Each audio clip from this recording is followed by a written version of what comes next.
Hello everybody, welcome to Obscurities and Miniatures. Today we're going to do something that we haven't done in a while, and that's an Infinity review. Somebody was bugging me at the local store asking, how come you never do any Infinity stuff? Well, because I just haven't painted it in a while, and it's not like I don't have a giant backlog of this stuff. But anyway, today we're going to look at the Szalamandra Squadron, which consists of one whole model. But it is a cool model nonetheless. It is a robot. I shouldn't say a robot. It's a tag suit for the Nomads, and of course it's named after a reptile or an amphibian, as all good mechs should. And you guys know my thing with lizards and reptiles, so it goes without saying. Anytime you have a mechanical machine with a tail on it, we're in good shape. So let's take a look. I have not built a tag before, so this is a new territory for me, but the figure itself is a lot bulkier than I was expecting. It's mostly one piece, so that's a plus.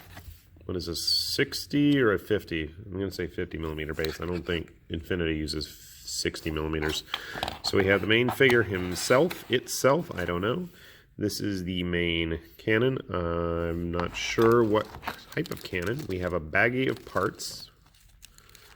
Let's see what's in there. Surprisingly, not a ton of little bits. So obviously you have the pilot's arms that are going to attach all land-made Appleseed style. I don't know what these are. What are these parts? I really don't know. I think they're the feet. Maybe they're the feet? Ah! Yeah, it looks like the foot. If I can aim it the right direction and keep it on camera. I don't know if that's possible for me. Okay, but yeah, it looks like the foot. Okay, feet. I don't know, these like heat sink things. These are the shoulder pad ones, though. I know that. So, okay. So far, so good. We have this is the stowed gun that goes on the back, on the backpack. There is the backpack itself in the spot, which I believe should go a little something like that, as it stows on him. Okay. Then we have the arms. Again, nothing super complex in terms of build. It's pretty straightforward. A lot of little pieces are going to need to get snipped and trimmed there. And finally, the coup de grace, we have the tail. And thankfully, it actually has both a plug and a nice little indentation for it to go. I don't think I'm going to actually need to pin this. So, there you have it.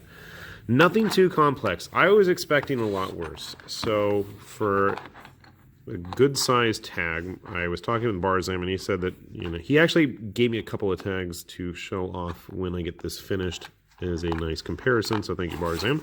We'll show off some of your painting there. So how many parts are we looking at? 2, 4, 6, 8, 10, 12 parts? That's really not bad. I mean, I've built Kingdom Death models on 30 millimeter bases with double that, so this is nothing.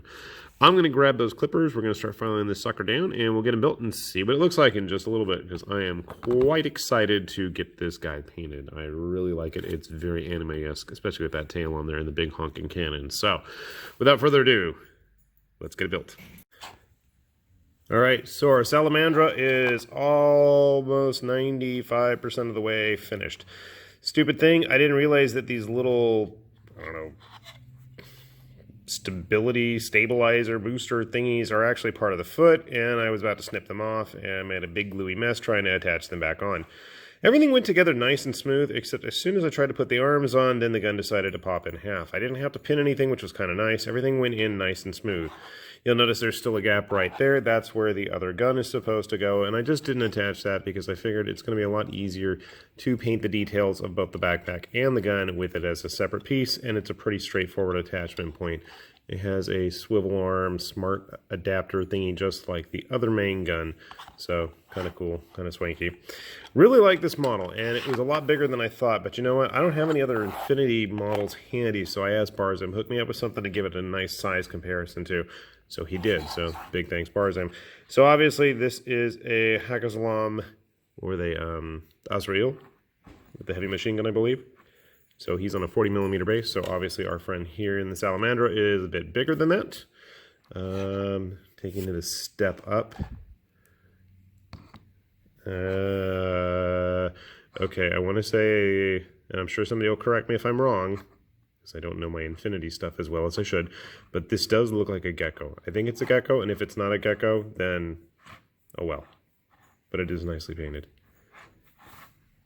And then taking a step up from there, we have a Pan-O model that I don't know what it's called, but it's very tall and lanky. At least it looks like Pan-O. Those colors are Pan-O, I know that. And one of the other few models that I know the name of, and that's the Raicho. At least the old Raicho. And I gotta say, I am very fond of this paint scheme, and I'm more than likely sure that Barzam was going with a Magnat color scheme here for you Gundam Wing people.